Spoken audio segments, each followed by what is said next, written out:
Oke, kita sekarang bahas fluid property.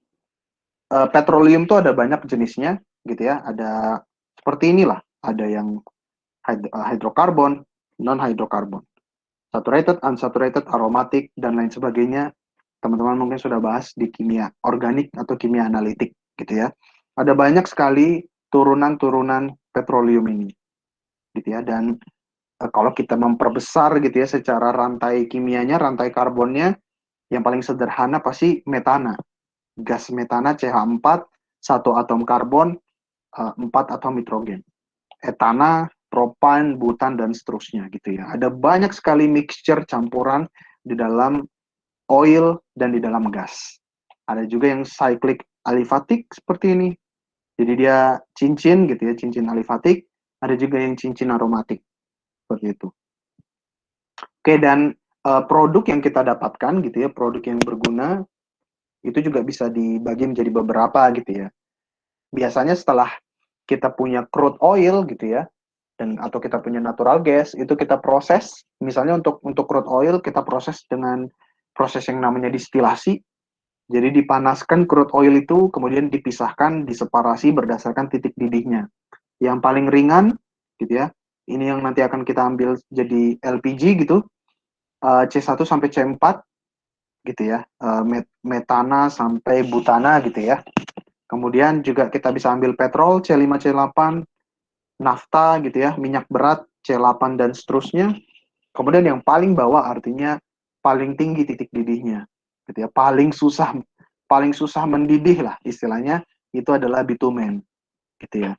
Di bagian bawah juga aspal gitu ya. Ini merupakan yang paling susah menguap dan intinya setelah mereka diseparasi kita dapatkan produk yang berbeda mulai dari gas, LPG, bensin, nafta, aftur dan seterusnya gitu ya. Dan salah satu properti sifat yang paling penting itu sebenarnya adalah PT diagram atau diagram fasa gitu ya. Jadi semua sistem crude oil gitu kalau kita analisa gitu ya berdasarkan pressure dan temperatur, kita akan dapatkan diagram fasa. Misalnya kita punya sistem seperti ini, artinya di zona ini misalnya kita punya temperatur sekian dan pressure sekian ada di zona yang warna hijau, kita artinya punya oil yang eksis dalam fase liquid. Tapi kalau kita panaskan, temperaturnya membesar, kita akan masuk ke zona gas. Oke, itulah intinya proses apa fase diagram ini gitu ya. Nah, proses produksi kita mulai dari reservoir sampai ke sumur dan sampai lagi ke separator itu akan melalui zona temperatur dan pressure yang cukup luas gitu ya. Bisa aja dari tekanan tinggi ke tekanan rendah. Misalnya seperti nanti kita akan bahas. Dan kubahnya ini adalah kubah dua fasa dengan konsentrasinya kalau di sini 100% liquid gitu ya.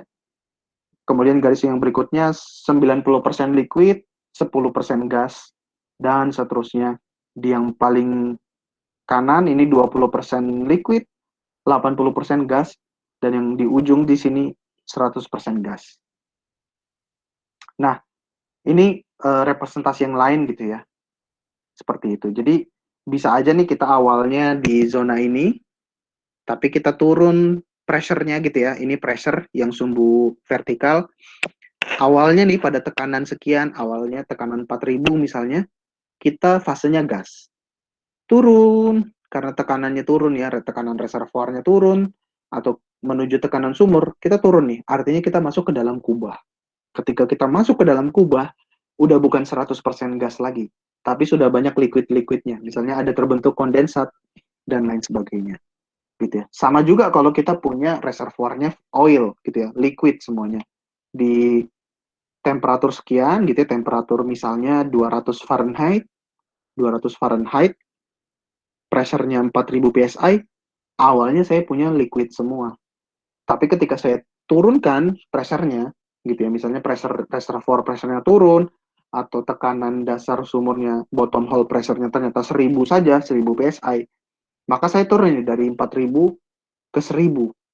Artinya ketika oil saya sampai ke dasar sumur, itu dia sudah dua fasa. Udah ya, karena ini two phase region. Demikian juga Ini representasi yang lain ya. Misalnya saya punya awalnya startingnya tuh liquid oil pada titik ini, turun saya. Turun dari titik E ke titik F. Pada kondisi F, di dalam reservoir saya sudah bukan pure liquid, tapi sudah banyak terbentuk gas-gas juga. Gitu ya, karena ini adalah dua fasa. Demikian juga dengan kondensat reservoir. Awal mulanya saya di sini nih. Awal mulanya di titik 1, saya ada di zona gas, ya, gas phase. Tapi reservoir pressure saya turun karena saya produksi, reservoir pressure saya turun nih ke zona, let's say di sini dulu ya, ikuti tangan saya. Artinya saya punya 20% liquid. Kalau saya ikuti garis biru ini, ketika reservoir saya segini, saya punya 20% liquid. Turun lagi sampai ke titik 2. Ini bukan 20% lagi. Kira-kira kalau ini 20%, ini 50%, ya kira-kira liquid saya menambah lah 30%. Jadinya seiring dengan penurunan tekanan reservoir, kondensat saya, liquid saya nambah dari 20% ke 30%. Oke. Tapi ketika turun lagi dari 2 ke 3, lama-kelamaan saya menyentuh lagi zona kurva 20%. Artinya liquid saya turun lagi dari awalnya 30% di titik 2 menjadi ke titik 3 di 20%. Makanya kondensat reservoir seringkali juga disebut retrograde kondensat gitu ya. Karena dia berubah gitu dari awalnya 0 jadi 20, naik sempat ke 30, turun lagi ke 20%. Sesuai dengan perubahan tekanan reservoir. Itu pentingnya diagram fasa gitu ya, karena kita harus tahu ketika fluida kita ngalir dari reservoir ke sumur, sumur ke wellhead, wellhead ke separator, dia pasti akan mengikuti diagram fasa ini. Gitu ya. Entah dia liquid dari awal sampai akhir, atau seiring dengan perjalanan dia akan berubah. Liquid, terus campuran jadi dua fasa, dan seterusnya. Nah, kalau kita bandingkan secara relatif, kira-kira kubahnya itu seperti ini. Kalau kita punya, misalnya di sini yang paling besar nih black oil. Oke, black oil artinya sebagian besar dia itu apa namanya? Liquid dan dua fasa karena kubahnya besar ya. Artinya kemungkinan besar dengan tekanan dan temperatur yang kita miliki selama prosesnya, kita selalu ada di liquid atau di dua fasa. Tapi kalau dry gas reservoir, kubahnya itu kecil. Artinya sedikit saja kita keluar dari kubah ini, kita sudah di zona gas. Oke, teman-teman ingat ya, yang kiri itu cenderung liquid, yang kanan itu cenderung gas. Nah, kalau kita di gas, dry gas seperti ini, gitu ya, dry gas, temperatur 0 derajat Celcius aja dia sudah gas. Ya, 0 derajat Celcius ya.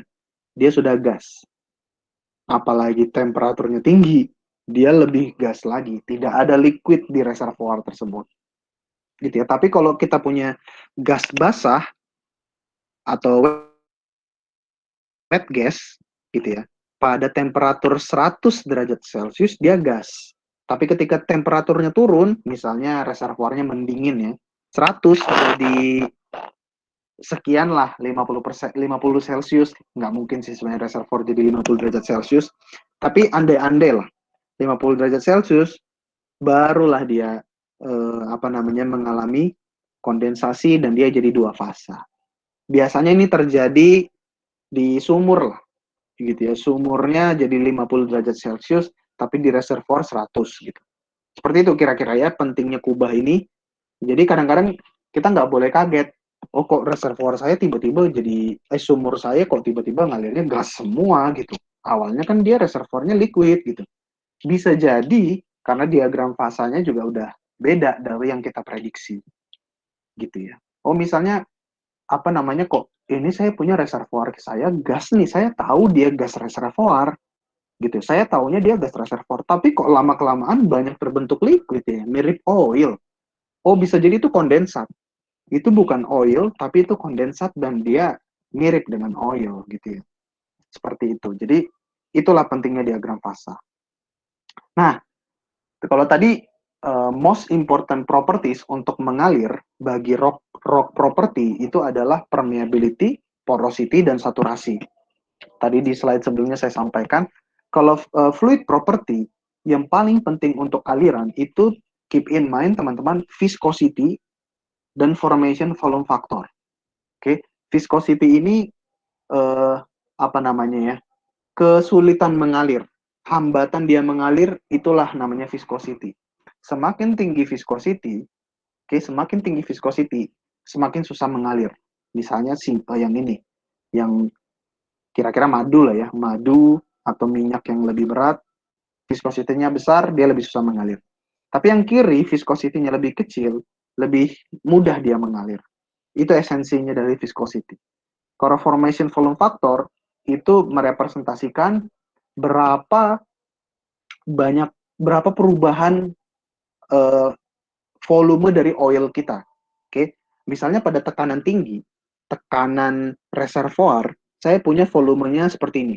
Bandingkan ya, volume saya di volume 1. Oke, volume oil saya di kondisi reservoir itu volume 1. Saya turunkan tekanan reservoir saya, oil saya menggembung. Pasti menggembung karena ekspansi. Dari awalnya tekanan tinggi, ketika tekanannya diturunkan dikit, ekspansi. Ketika diturunkan lagi tekanannya, terbentuk bubble. Artinya gas mulai lepas, gas mulai rilis gitu ya. Kalau saya membandingkannya seolah-olah gas itu rohnya oil gitu ya. Rohnya rohnya minyak lah kira-kira seperti itu. Diturunkan lagi tekanannya, gas makin free, gas makin lepas gitu ya. Lepas dan oilnya mulai menyusut gitu ya. Karena yang memberikan volume ke oil itu sebenarnya salah satunya adalah keberadaan molekul-molekul gas. Diturunkan lagi tekanannya, oil rilis, oil lepas. Turunkan terus, oilnya dikeluarin terus, gasnya dikeluarin terus. Lama-lama di titik tertentu, di titik 8, kita sudah punya, misalnya kondisi 8 ini kondisi atmosferik ya, kondisi di tangki minyak, kita sudah punya volume dari oilnya itu hanya sisa segini. Gitu. Menyusut dari volume reservoir ke volume tangki di permukaan. Nah, formation volume factor adalah V1 dibagi V8. Oke? Jadi dia merepresentasikan seberapa jauh minyak ini menyusut ketika kita sudah alirkan, kita sudah simpan ke tangki. Itu penting, ya. Nah, ini sedikit spoiler nanti di kuliah kita berikutnya adalah aliran fluida. Ini penting sekali dalam dunia reservoir engineering, aliran fluida. Aliran fluida kita berbicara tentang laju alir. Laju alirnya itu Q. Dia dipengaruhi oleh banyak sekali faktor. Ada tekanan reservoir, ketebalan reservoir, permeability, berapa luas reservoirnya, radius sumur, fluida property, dan kondisi di sekitar lubang sumur. Nah, di sini maksud saya mengapa beberapa properti itu penting. Misalnya rock property. Saya bilang tadi permeability penting. Makanya K di sini penting. Oke. Porosity dan saturasi tidak ada dalam rumus ini, tapi dia sebenarnya tetap penting. Oke. Nah, untuk fluid property yang mempengaruhi aliran adalah viscosity dan formation volume factor. Makanya saya sebutkan dua fluid property yang paling penting adalah viskositas dan formation volume factor, simbolnya BO. Karena dia ada di dalam aliran. Artinya dua faktor tersebut mempengaruhi laju alir. Oke. Dan kalau kita plot profil dia terhadap pressure, itu kira-kira seperti ini. Viskositas ketika tekanannya diturunkan dari tekanan reservoir ke tekanan bubble, bubble point, viskositasnya sempat nurun. Tapi ketika tekanannya diturunkan, misalnya dari tekanan bubble point reservoir sampai ke tekanan permukaan, tekanan di tangki, viskositasnya akan naik terus. Kenapa naik? Karena banyak gas yang lepas dari oil. Ketika gas lepas dari oil makin lama makin sulit mengalir. Demikian juga dengan formation volume factor, tadi saya sudah gambarkan dengan representasi ini. sempat dia dari tekanan reservoir ke tekanan bubble, naik dulu dia sempat ekspansi, makanya BO-nya positif. Tapi ketika kita produksi kan terus tekanan turun, gasnya lepas, makin lama oil menyusut.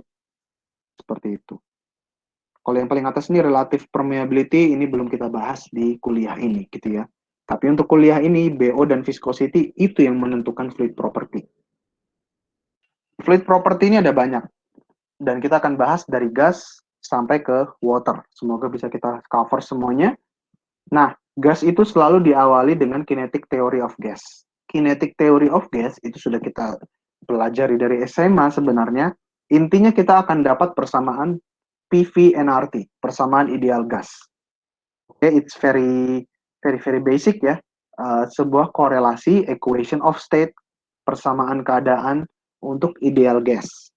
PV dikali NRT. Oke, dengan N jumlah mol itu adalah berat gas dibagi molecular weight. Oke, jadi PV sama dengan M dibagi M dikali RT. Oke, it's very basic, teman-teman pasti udah belajar ini berkali-kali. Dari sini, dari persamaan ideal gas ini, kita bisa menghitung densitas gas. Oke, berat jenis gas berarti tekanan dikali molecular weight dibagi RT. It's very clear gitu ya. Dan bagaimana saya bisa tahu molecular weight? Molecular weight nggak bisa sesimpel kita kita satu angka begitu aja, nggak bisa. Mengapa? Karena di dalam komponen gas sebenarnya itu bukan cuma satu molekul, satu tipe molekul, misalnya CH4 saja, metana saja, enggak. Ada beberapa molekul, misalnya metana CH4, etana C2H C2H8 gitu ya, propana dan maybe butana yang fase gas, gitu ya. Metana, etana, propana itu yang kita confident dia relatively gas gitu ya. Yang pasti gas itu sebenarnya metana, etana. Seperti itu. Nah, dari komponen-komponen itu dengan masing-masing molekul dan mol fraction-nya gitu ya, entah dia 10%, 10%, 90%, kita belum tahu tergantung analisa lab. Kita combine semuanya, kita total, baru kita dapatkan apparent molecular weight. Oke, seperti itu. Jadi itu satu properti, molecular weight. Juga ada standard volume, artinya volume pada kondisi standar, volume gas dalam kondisi standar. Karena seringkali kita jualan gas dalam kondisi kondisi standar. Kondisi standar itu adalah 14,7 psi, ini atmosferik, oke, pada temperatur 60 degree Fahrenheit. Oke, kalau kita pakai equation yang tadi saya sampaikan, maka volume standar dari gas itu adalah 379,4 SCF per pound mol. Oke, jadi 1 pound mol gas itu volumenya adalah 379 standar cubic feet. Ya, jadi teman-teman sudah mulai harus membiasakan diri dengan satuan SCF, standar cubic feet, karena ini yang dipakai di industri. Ada juga yang namanya specific volume. Ini gampang, volume dibagi massa, gitu ya. Berarti kebalikannya dari density. 1 dibagi density, itu specific volume. Ada juga specific gravity. Ini makin lama makin penting gitu ya. Makin sering nih kita pakai parameter yang namanya specific gravity. Specific gravity adalah perbandingan antara densitas gas dibagi densitas udara. Gitu ya. Udara ini biasanya kita pakai angka densitasnya adalah 28 point something. Oke, 28,96. Jadi kalau dari analisa lab kita sudah punya MA, tinggal dibagi 28 point something, itu kita punya specific gravity-nya. Oke, kira-kira seperti itu. Nanti specific gravity ini yang akan sering banget dipakai di rumus-rumus dan di software. Gitu ya. Jadi di software dia akan nanya gas kamu, dia nggak peduli gas kamu berapa banyak metana, berapa banyak karbon dioksida, berapa banyak etananya. Beberapa software nggak perlu nanya itu, dia cuma perlu berapa spesifik density kamu atau spesifik gravity gas kamu. Dan seringkali gas-gas gas kita itu lebih ringan daripada udara, jadi nggak pernah gravity-nya itu satu. Biasanya 0,7, 0,8, 0,6 seperti itulah. Dan itu yang nanti kita masukkan ke software spesifik gravity-nya, gitu ya. Seperti itu. Karena metana dengan udara lebih ringan metana, gitu ya. Makanya metana itu yang bisa jadi efek rumah kaca gitu ya, karena dia nggak turun ke permukaan bumi tapi dia ke atas, dia naik ke lapisan atmosfer di atas dan dia jadi membuat efek rumah kaca karena dia lebih ringan. CH4 itu lebih ringan dari udara. Udara itu kan gabungan antara O2 dengan nitrogen, jadi beratnya udara itu lebih berat daripada beratnya metana. Seperti itu specific gravity. Dan juga ada gas formation volume factor. Tadi saya sudah bahas formation volume factor untuk oil. Oke, sekarang gas formation volume factor. Oke, gas formation volume factor itu adalah volume reservoir dibagi volume di permukaan. Oke ya, volume gas di reservoir dibagi volume di permukaan. Kalau VPT artinya gas dalam kondisi reservoir, gasnya terkompres. Tekanan tinggi, gas terkompres, volumenya lebih kecil. Dibagi VSC. VSC ini adalah tekanan di permukaan. Volume dalam kondisi standar, artinya volume di kondisi, let's say kondisi di permukaan. Gas ketika di kondisi permukaan, tekanannya kecil, gas akan ekspansi besar. Oke ya. Artinya volume gas di permukaan itu lebih besar dibanding volume gas di reservoir. Makanya BG ini akan selalu di bawah 1, bahkan 0,00 something nilainya. Gitu ya. Jadi very very easy sebenarnya. BG adalah V gas reservoir, volume gas reservoir yang ya, artinya dia terkompresi dibagi volume gas di kondisi permukaan. Oke. Nah, kira-kira seperti ini kalau kita pakai gitu ya. Jadi kita nggak bisa cepat lah kalau hitungannya itu dalam bentuk volume, gitu ya. Karena kita lebih sering pakai data P, temperatur, dan compressibility factor, Z factor gitu ya. Jadi BG adalah PSC dibagi TSC dikali ini. Oke, ini SC ini udah tahu ya, standard pressure. Oke, jadi seperti ini rumusnya. Setelah diturun-turunkan gitu ya, BG adalah 0,0287 dikali gas compressibility factor dikali temperature dibagi pressure. Jadi kita bisa estimate berapa formation volume factor gas kita. Oke. Dan kalau korelasi yang lain kita bisa dapatkan seperti ini. Jadi BG, kalau kita punya data gas density, kita bisa hitung BG sama dengan 0, bla bla bla bla bla dikali molecular weight MA dibagi density. Oke. Ada juga gas expansion factor, walaupun ini tidak tidak seumum BG gitu ya. Jadi EG ini adalah kebalikan dari BG. Oke, dengan rumus seperti ini. Jadi yang penting sebenarnya bagi engineer itu adalah pemahaman konsep, bukan hafal rumus. Oke. Jadi gas expansion factor itu adalah kebalikan atau resiprokal dari gas formation volume factor. Gitu.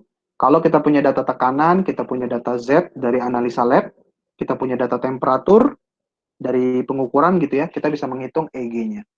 Atau kalau kita punya data-data lain, kita ada punya density dan seterusnya, kita bisa hitung. Nah, tentu saja juga yang penting adalah viskositas gas. Gitu ya. Viskositas gas itu harus kita ukur dan bisa juga kita pakai korelasi atau rumus-rumus yang ada di literatur. Oke, viscosity itu merupakan fungsi dari tekanan, temperatur, dan mole fraction-nya. Artinya seberapa fraksi komponen-komponen gas tertentu. Misalnya metananya berapa, etananya berapa, campur menjadi gas pada kondisi pressure dan tekanan tertentu, kita punya viscosity-nya berapa, gitu ya. Dan ini nanti teman-teman lakukan di PR, gitu ya. Ada beberapa metode pengukuran atau analisis gas viscosity. Silakan teman-teman pelajari di homework, gitu ya. Step by step-nya, termasuk juga dengan apa namanya plot-plot yang ada, akan diberikan example-nya dan teman-teman bisa mengikuti di case-case homework-nya, gitu ya. Mungkin secara penampakan gitu ya, equation ini cukup ribet, tapi sebenarnya sangat-sangat simple sebenarnya.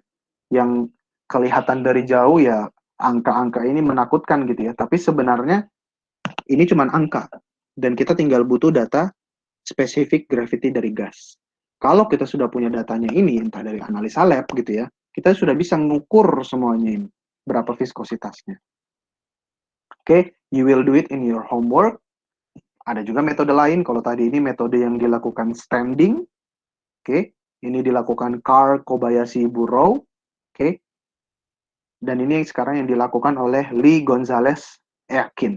Jadi, fluid property dan rock property itu dianalisa oleh banyak sekali researcher, banyak sekali periset, dan masing-masing dari mereka dengan analisa mereka masing-masing, mereka buat persamaan, mereka buat equation, dan itu kita sebut persamaan empiris, gitu ya. Artinya dia mendapatkan persamaan itu bukan dari metode analytical, tapi dari eksperimen, gitu ya. Karena ketika kita dapatkan eksperimen, itu berarti belum tentu terjadi ketika kita lakukan eksperimen dengan sampel lain, dengan kondisi lain belum tentu sama hasilnya.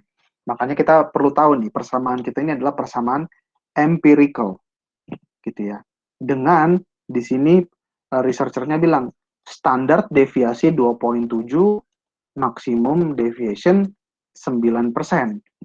Ya, dan dia udah mengatakan untuk gas less accurate for gas with higher specific gravity. Artinya gas-gas reservoir yang lebih berat molekulnya ya, molecular weight-nya lebih berat, persamaan ini akan jadi kurang akurat.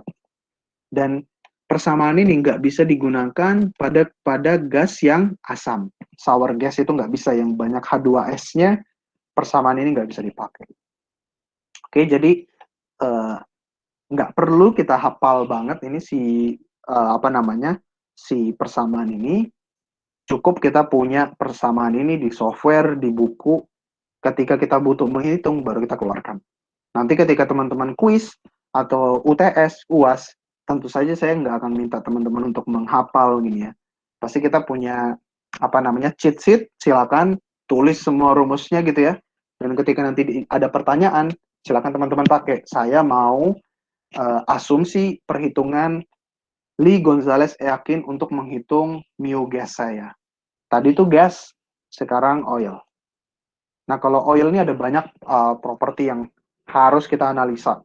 Mulai dari fluid gravity, specific gravity, gas solubility, bubble point pressure, density, viscosity, surface tension, dan lain sebagainya.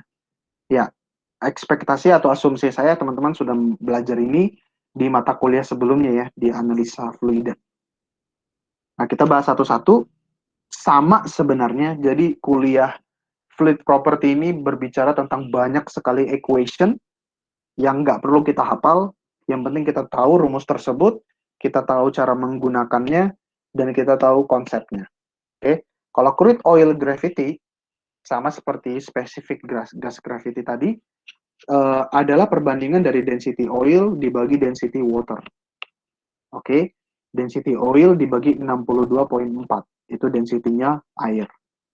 Lebih sering crude oil ini direpresentasikan dengan API, dengan rumus seperti ini. Oke ya. Jadi misalnya nih, saya memberi pertanyaan, saya punya API gravity 47. Berapakah crude oil gravity saya? Teman-teman tinggal pakai ini, oke, dan dapatkan berapa oil gravity-nya. Oke, dan juga specific gravity of solution gas. Sudah punya rumus seperti ini, tinggal kita pakai. Gitu. Oke. Nah, sekarang gas solubility. Kelarutan gas di dalam oil itu juga merupakan hal yang penting bagi fluid property atau oil property kita. Dan satuannya tuh RS. Simbolnya tuh RS dan plotnya itu kira-kira seperti ini. Di atas tekanan bubble, gas solubility itu konstan. Oke, di atas tekanan bubble point pressure. Tuh, artinya kandungan gas di dalam minyak di atas tekanan bubble itu konstan, tidak berubah. Oke, tapi kandungan gas di bawah bubble point pressure akan turun terus. Kenapa? Karena gas makin lama akan lepas dari minyak. Seperti tadi yang saya sampaikan di BG, di formation volume factor. Gas itu akan lepas, rilis terus lepas dari minyak. Makanya RS-nya makin lama makin turun. Oke ya. Profil-profil plot seperti ini sangat penting dan ini bisa masuk ke ujian. Misalnya saya tanya, coba plot bentuk gas solubility terhadap pressure, kira-kira profilnya seperti apa? Ya, kita bisa tulis di sini konstan, di bawah bubble point turun, gitu ya, kira-kira seperti itu. Nah, sama nih, banyak sekali rumusnya. Yang penting kita punya data tekanan, gitu ya. Kita punya data API gravity dari laboratorium, kita punya data temperature, kita punya data specific gas gravity atau gas specific gravity. Udah deh, gampang masukin Excel, kita dapat RS-nya atau gas solubility-nya. Itu kalau dilakukan oleh standing, ini kalau dilakukan oleh Vasquez-Bax. Very clear sebenarnya, straightforward gitu ya.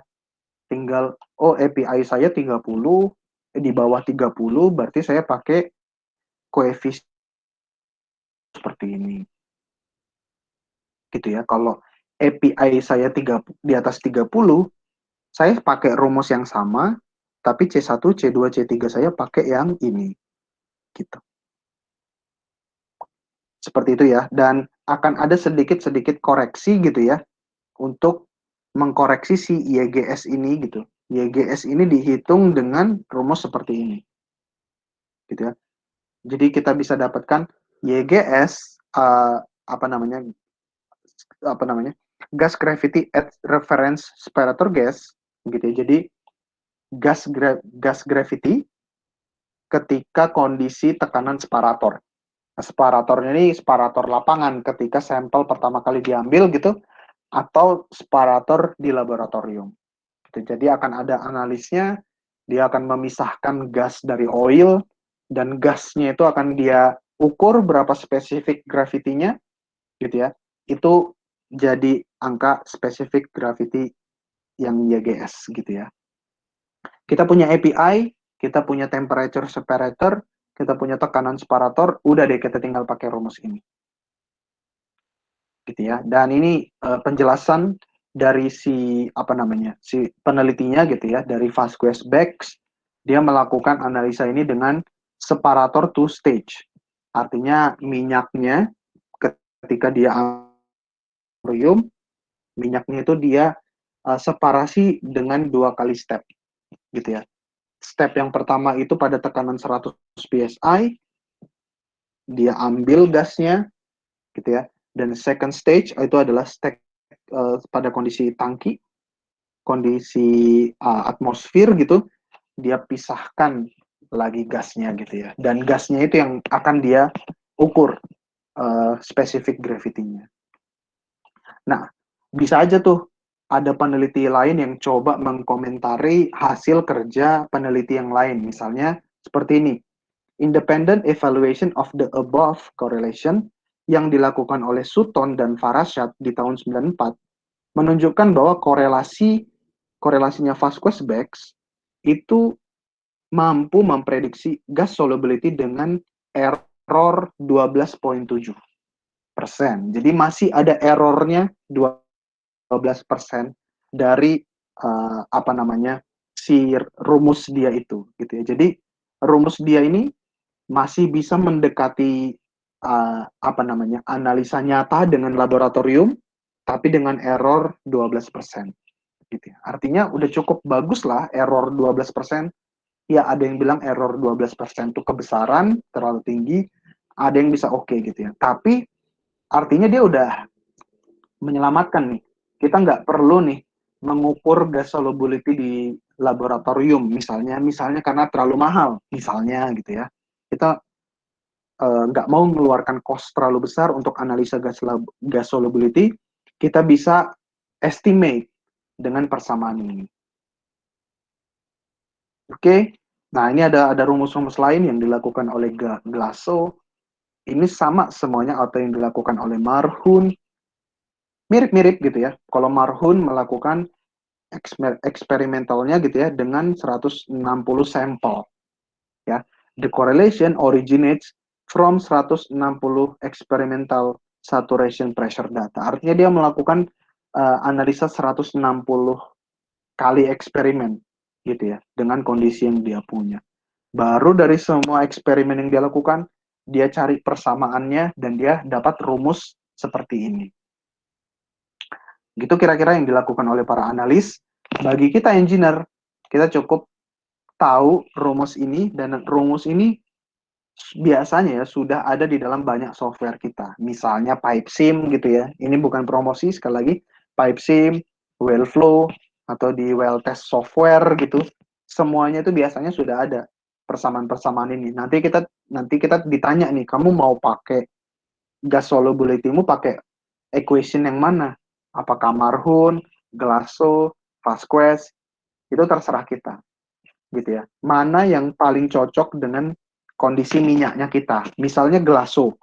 Glasso ini dia mendapatkan rumus atau mendapatkan persamaan ini hasil penelitian dia dengan North Sea crude oil. Artinya kalau kita bekerja, let's say kita bekerja di Eropa dan lapangan kita di North Sea, gitu ya. Artinya rumus ini makin akurat lagi bagi kita. Tapi kalau lapangan kita di Indonesia atau lapangan kita di Middle East di Timur Tengah, belum tentu nih persamaan ini representatif. Mungkin persamaan yang lebih cocok adalah persamaannya Marhun misalnya, nama-namanya nama-nama Arab nih. Mungkin dia menganalisa dari, nah ini, dia melakukan analisa dari Middle Eastern crude oil. Jadi crude oil dari Timur Tengah digunakan oleh Marhun.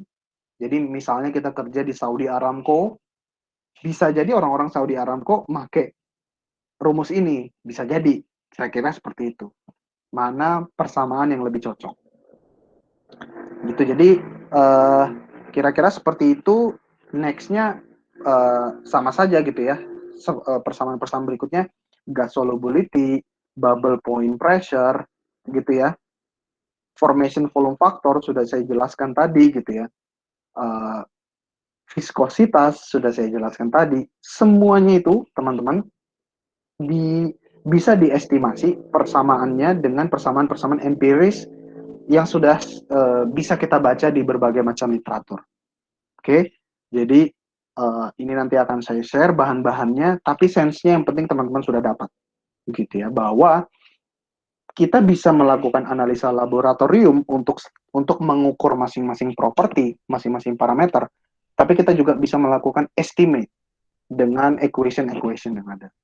Nah, supaya lebih kebiasa menggunakan equation-equation ini, nanti akan ada homework untuk kalian kerjakan.